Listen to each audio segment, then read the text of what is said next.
Yo, so guys, and welcome to a brand new video on SoRare. So, what we're going to be doing today is we are going to be covering yesterday's games and games that have happened this morning for the brand new requirements of Underdog. As always, if you guys are interested in signing up to SoRare, there is a referral link down below. Once winning 5 cards on the bidding market, you will get a free tradable limited card.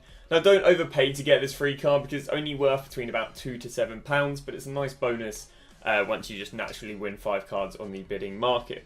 On top of that, you do have to be 18 to play SoRare because it is a real life money, and that real life money is there to be lost as well as it is there to be made. Finally, if you guys are interested in watching me pick up these investments and scout these investments live on stream, I stream SoRare every day on the weekend from 6:30 over on my Twitch. So before we go and jump underway with the investments, some big news. They've gone and changed the requirements. I'll be honest, this is what I thought they'd do. I said it, I think, literally in yesterday's video. And they've come out with the requirements, the following day, which is brilliant because it allows us to invest over the weekend. Now, we got ourselves game week 264 to game week 267, which the interesting ones for us is obviously game week 264, game week 266, and that's it. Because obviously they're the weekends, and we know the weekends are more popular and the players rise more, so they're the investments we like to go for. So what they've done is the Underdog has changed from a average score from your L15 from 40 to 45. So they've increased it by 5. The reason for this, a lot of leagues are ending. A lot of goalkeepers are becoming illegible, which means I think there were like 8 that would have been eligible for the next week's, for this week's. But obviously if they increase it to 15, that allows a lot more goalkeepers to make it in. Now, what is quite interesting is that they've decided to keep specialist under 40. I guess that's because you only need 2 players rather than the whole lineup of 5. But yeah, so I'm not going to be really calling the investments for specialist, but if someone fits under 40 L15, that's perfect because they double down, but it's nowhere near as popular as the tournament as Underdog, because Underdog as a whole is a lot cheaper to enter, so it's a lot more popular. So that's what we're going to be looking for investments for. So all players must have an average score below 45 in the last 15. Now, this means that we're going to go and put in the filter. I don't know if you can see where my mouse is. We're going to go down to Scout. We're going to go to Player Finder. We're going to go take off both of these. We're going to go and set this to 45 because there's actually a weird glitch that... 46, because sometimes a 45.2 counts as a 46. And as a result, they're not going to pop up on the filter even though they're actually eligible because, it's whatever it rounds up or down to. So let's go and move all of these around, just put these to max. Now, it used to be 50 was an impressive score. Now it is 55 is an impressive score. Because obviously they've increased what you can get in the L15 by 5, which means what I look for are players 55 and above. Now, strikers, you can get away with 50 because forwards. Because if I go and show you this, and we go and, I'll put this down to 45 for the sake of explaining. 246, select that there. And it is going to go and give us 23 players. But how many of these are going to be forwards? Let's go and move this here. Boom. For search. 4 of them are forwards. So, and that's a £100 player, £20 player, £15 player, £30 player. So if we go and move this down to 50, I think it'll just give us like 10, if I'm not wrong. Yeah, it gives us 17. And a few of these are a bit dodgy, as in like this guy plays Barca and his scores are, completely carried by decisives. But he is a forward, so that is expected. So for forwards, I'll go, 50, but every other position I want 55. I want 55 or higher. So that's how we're going to find the players, but what we actually do is we scout the players before they pop up on here because that's what allows us to get the tactical advantage. So how we do that is we head over to Game Week Center. So before they actually pop up there, what you can do is you can do the maths yourself. So the whole idea is that these scores up here don't actually update before like Monday, Tuesday really. Because of that, what you do is you do the maths yourself. So to work out what the L15 is going to be, you grab all the scores, so there we go. Or an easier way of doing it is you find out how many scores they have in the L15. So for this guy, it's going to be 8. You then times that number by 45.45 because this is the highest number that counts as 45 in an L15.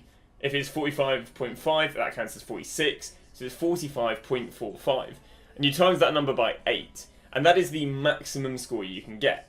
And then what you do is you add up all of these numbers, and if the numbers that you've added up are higher than the amount of numbers times 45.45, they will not be eligible for the L15 under 45. If they're lower, perfect, and that would make them a decent pickup.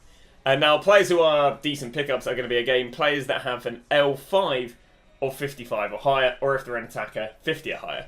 So what I'm going to do for you guys, so you don't have to worry about these maths, because it does sound not very fun, and I don't mind it. What I'm going to do is going to go through all of these games, and I'll go and grab you guys the players that are looking decent going into next week's deadline. So the first player we get to is Romelu Lukaku, and yeah, he's pulled out really nice back-to-back scores here, 82, 77, neither having a decisive, which is massive, so really nice all-rounds there, 41.6 and 46.5. So I can see some decent demand for him. Coming in at 59, 59 is not too bad. We do see the odd 60 in this new, I guess, improved L15 score you can have. He's still going to have an L15, again, this is actually all updated for some reason, but for 41. I'm looking at his price right now, and honestly, £30 is not too bad. Bear in mind, I've been hit peaks of 45, and yeah, now I'd say his card looks even stronger and slightly more demanded. But yeah, obviously he's had a massive rise, but I think that might have been because he came from, yeah, DMPville all the way through to pulling up some 60s, 70s and 80s. So first player we have gone and scouted is a Romelu Lukaku, who again, current price is £30, so I do actually plan on picking up some for £30. So there are very few players in today's games. Again, I must have gone through like another 5-10 games and nothing too interesting. But we come across Alex Moreno. He's going to pull in a score. Oh, if I can move this over slightly. 70. He's kind of not quite got his back-to-back, but he got a 70, 32, 70. He's come off of a DMP spell, but he's starting every game at the moment. This has allowed him to pull in a score of 57, which is actually pretty strong. 57 for a player who currently is, £11, £12. Is not too bad. As of his game, no, price isn't up at the moment. But yeah, not too bad. Going to come in at 70. The only problem is he's only going to have an L5 of 60% because obviously he did DMP 2 of those games. But yeah, not looking too bad. So there's one thing that's also making it challenging is for some reason quite a lot of the teams have midweek games this week.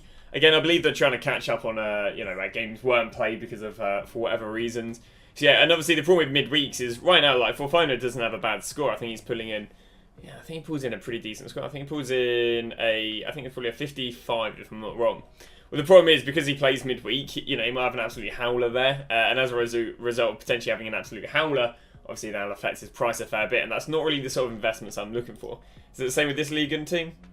Yeah, I mean, same with this Ligue 1 team right here. They literally play midweek, and because they play midweek, I personally don't really like them as an investment because it's a little bit too risky because of an increased amount of variables. And that is the last game. So I think there are literally only like 3 people because again, there's players from here, but these guys don't play until game week 265. These guys play in game week 263. So that is that. There really hasn't been too much. Now, I'm not gonna lie, again, no, there just really aren't too many games being played, or at least the games being played are then having games in between them or so. Now tomorrow we've got a lot more games, so quite hopeful that some stuff will be able to, or I'll say tomorrow, sorry. Today we've got a lot of games, so quite hopeful there'll be some stuff from these games here, but I mean, it's not the worst thing in the world, because if there are way less games, then that, way less people, let's say, eligible, then that does mean a smaller pool, and a smaller pool means, there's more demand for, less players, which as a result means that they should rise more going into the weekend. But that is going to be it. Tomorrow, hopefully, I'll have a little bit of a more interesting episode with players to invest in, but thanks for watching. And we'll see you guys tomorrow where we'll cover tomorrow's players. Today's players.